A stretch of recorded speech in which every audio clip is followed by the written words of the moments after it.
Assalamualaikum warahmatullahi wabarakatuh. Alhamdulillahirabbil alamin. Asyhadu an la ilaha illallah wa asyhadu anna Muhammadan abduhu wa rasuluh sallallahu alaihi wasallam wa ala alihi washabi amma ba'da. Saya Muhammad Kafid Alam Abdullah, NIM 202 111347 dari kelas 3C Prodi Hukum Ekonomi Syariah. Saya akan mempresentasikan mata kuliah usul fikih dengan tema pertentangan antar dalil hukum atau ta'arud al-adillah. Yang pertama, kita harus mengetahui pengertian dari ta'arud al-adillah itu sendiri, yang mana secara etimologi secara bahasa yaitu pertentangan atau kontradiksi, dalam arti ketidakpaduan satu dengan yang lainnya atau ketidakcocokan satu dengan yang lainnya. Hal ini berarti secara etimologi yaitu salah satu dari dua dalil menghendaki hukum yang berbeda dari hukum yang dikehendaki dalil yang lain. Adapun secara terminologi menurut Asy-Syaukani yaitu pakar usul fikih, beliau mengartikan bahwa ta'arud ialah salah satu dari dua dalil yang menunjukkan pada hukum suatu peristiwa tertentu, sedangkan dalil yang lain menunjukkan hukum yang berbeda dengan itu. Adapun menurut ulama mutaqaddimin mendefinisikan ta'arud dengan suatu ungkapan yang dipakai untuk saling meniadakan dua dalil atau beberapa dalil yang menunjukkan pertentangan yang sulit untuk mengkompromikan keduanya, seperti dalil yang satu menunjukkan hukum wajib sementara yang lain menunjukkan hukum yang haram. Contoh ta'arud al-adillah dalam Al-Quran, ada dua ayat dalam Al-Quran secara zahir nampak berlawanan. Salah satu ayat dimaksud menjadikan iddah wanita yang ditinggal mati suaminya adalah 4 bulan 10 hari, baik wanita tersebut sedang hamil ataupun tidak, seperti dalam surat Al-Baqarah ayat 234. Saya akan membacakan Al-Baqarah ayat 234. A'udzu billahi minasyaitonir rajim. Bismillahirrahmanirrahim. Walladzina yatawaffawna minkum wa yadaruna azwajan yatarabbasna bi anfusihinna arba'ata ashhurin wa ashra. فَإِذَا بَلَغْنَ أَجَلَهُنَّ فَلَا جُنَاحَ عَلَيْكُمْ فِيمَا فَعَلْنَ فِي أَنفُسِهِنَّ بِالْمَعْرُوفِ وَاللَّهُ بِمَا تَعْمَلُونَ خَبِيرٌ.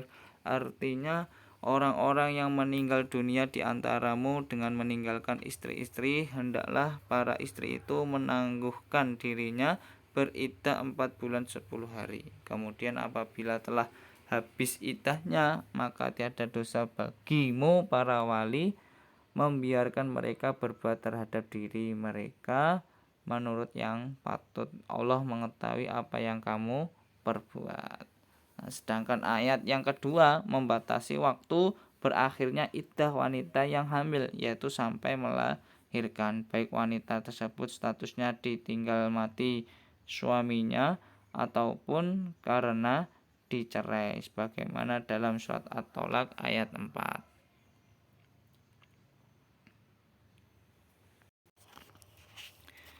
Bismillahirrahmanirrahim.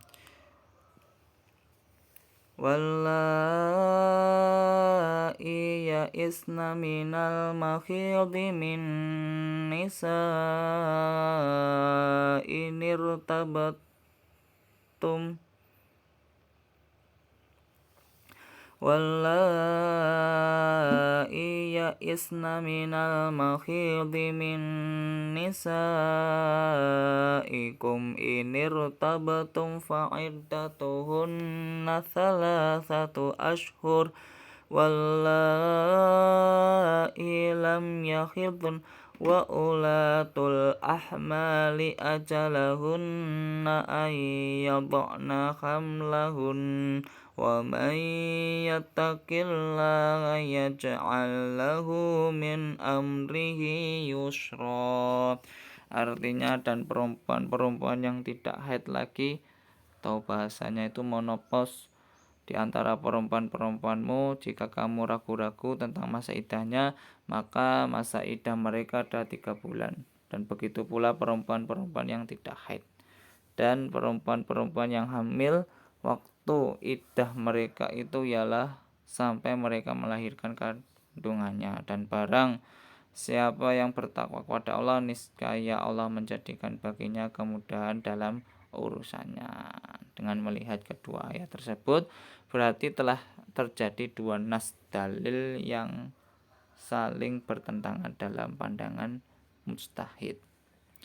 Adapun contoh dari hadis tentang riba, hadis yang berbunyi tidak ada riba selain riba nasiah, yaitu riba yang muncul dari hutang piutang. Hadis kedua berbunyi, janganlah kalian menjual gandum dengan gandum kecuali dalam jumlah yang sama. Hadis yang pertama membatasi pengharaman riba pada riba nasiah saja, dan konsekuensinya berarti membolehkan fadl. Sedangkan hadis kedua mengharamkan riba fadl. Jadi di antara kedua hadis tersebut nampak bertentangan dalam masalah riba fadl. Salah satu hadis membolehkannya dan hadis yang lain melarangnya. Yang perlu digarisbawahi bahwa ta'arud hanya muncul karena keterbatasan kemampuan seseorang mujtahid dalam memahami dalil-dalil yang ada, bukan karena memang antar dalil terjadi pertentangan sebagaimana yang akan saya uraikan. Sebab di dalam syariat tidak ada yang namanya pertentangan, karena ta'arud itu sendiri maknanya pertentangan, perlawanan atau kontradiksi, dan mustahil bagi syar'i untuk menciptakan 2 dalil yang saling berlawanan dalam satu waktu dan dalam satu masalah. Sebab yang demikian itu akan menunjukkan tanda-tanda ketidakmampuan syar'i, dan itu hukumnya mustahil bagi Allah. Macam-macam ta'arud al-adillah. Yang pertama dalil nakli, dalil yang ditetapkan dalam Al-Quran dan Al-Hadis. Yang kedua dalil akli, dalil yang ditetapkan dengan akal seperti qiyas.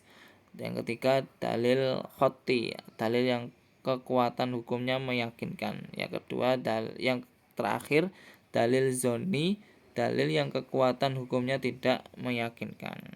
Adapun metode dalam menyelesaikan ta'arud al-adillah itu terbagi menjadi 4, yaitu metode tarjih, nasakh, dan metode al-jam'u wa al-taufiq, dan yang terakhir metode tasakhut al-dalilain. Yang pertama metode tarjih. Secara bahasa, tarjih artinya menguatkan. Muhammad al-Jurzani mendefinisikan tarjih secara bahasa sebagai pekerjaan menetapkan salah satu dari 2 dalil yang tingkatannya lebih kuat dari yang lainnya. Secara terminologi, menurut Romli, tarjih adalah memilih dan mengamalkan dalil atau alasan yang terkuat di antara dalil-dalil yang tampak berlawanan. Kesimpulannya, tarjih adalah menguatkan salah satu dalil dari 2 dalil yang bertentangan berdasarkan beberapa qarinah yang mendukung ketetapan tersebut. Adapun metode nasakh, kata nasakh secara etimologis tabdil, mengganti, arafa, penghapusan, alizalah, menghilangkan, al-ibtal, pembatalan, atau an-nakhl, memindahkan. Secara istilah menurut Abdul Wahab Khalaf, nasakh ialah pembatasan penggunaan hukum syara. Romli menyimpulkan bahwa nasakh adalah menghapuskan dan membatalkan ketentuan hukum syara dan menggunakan dengan ketentuan hukum syara yang baru. Ketentuan hukum syara yang baru disebut nasakh atau nasakh, dan yang dihapus disebut mansukh. Singkatnya, nasakh adalah penghapus dalil syara yang datang lebih dulu oleh dalil syarah yang datang kemudian. Jadi dari metode ini seorang mujtahid harus melacak sejarah dari kedua nas.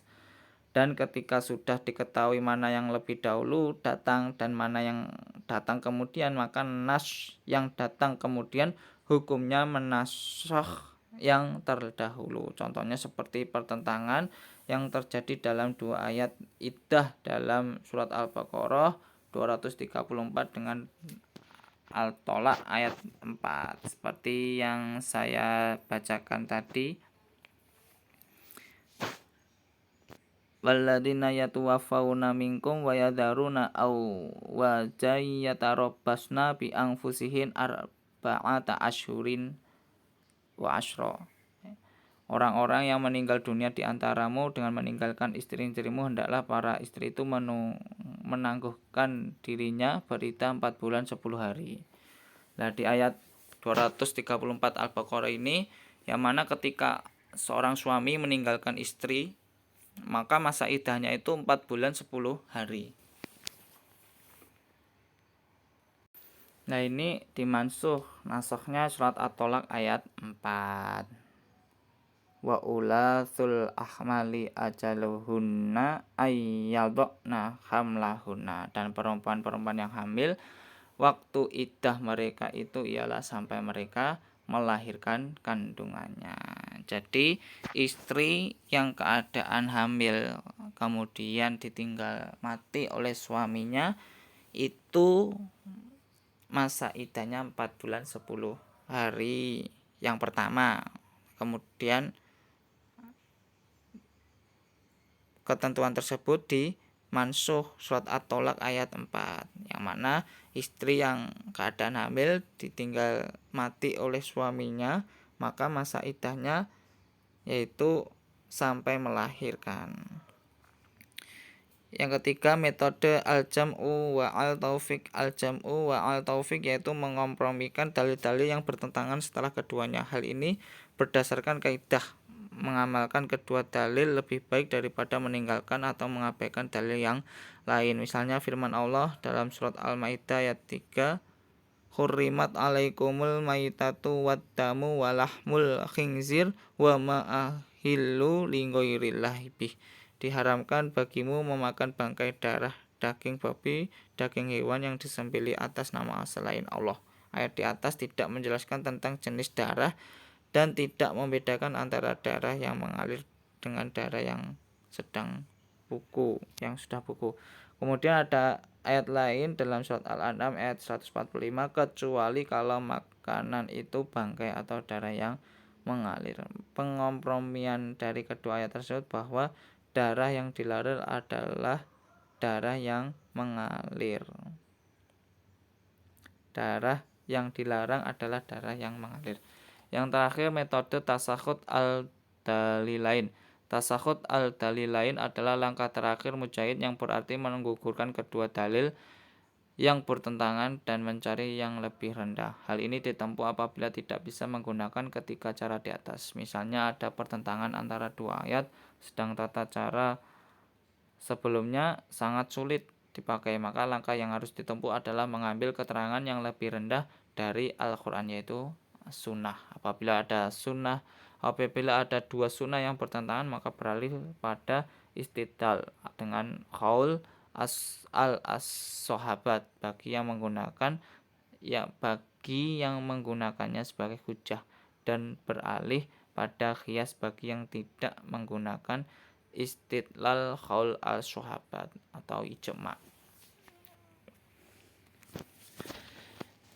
Adapun metode mengatasi ta'arud al-adilah ini menurut para imam mazhab, ketika menjumpai ta'arud al-adilah, yang pertama dalil nakhli. Nah, menurut Hanafiyah, jika yang terjadi adalah ta'arud di antara dua dalil nakli, maka seorang mujahid harus menempuh 4 langkah, yaitu yang pertama nasakh, tarjih, al-jam'u wa at-taufiq, metode kompromi.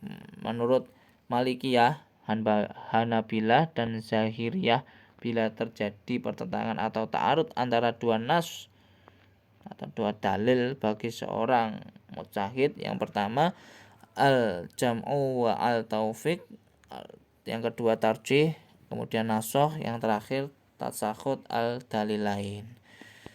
Apabila seorang mujtahid menjumpai dalil akli, dalil yang diterapkan dengan akal seperti qiyas, maka metode menurut Imam Mazhab Hanafiyah yaitu ta'arud yang terjadi pada dalil-dalil selain nas. Semisal ta'arud antara dua qiyas, maka wajib bagi seorang mujtahid untuk mentarjih kedua qiyas tersebut dengan mengutamakan salah satunya.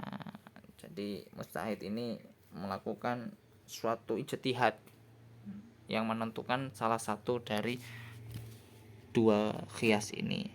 Kemudian menurut Imam Mazhab Syafi'iyah, menurut Syafi'iyah, apabila terjadi pertentangan antara dua qiyas, maka yang dilakukan seorang mujtahid adalah mentarjih salah satunya tersebut, ditangguhkan atau ditunda atau ditahan. Jadi mentarjih salah satu qiyas tersebut, ditangguhkan atau ditunda atau ditahan. Cukup sekian presentasi dari saya. Bila ada kurang lebihnya saya mohon maaf yang sebesar-besarnya. Akhirul kata, wassalamualaikum warahmatullahi wabarakatuh.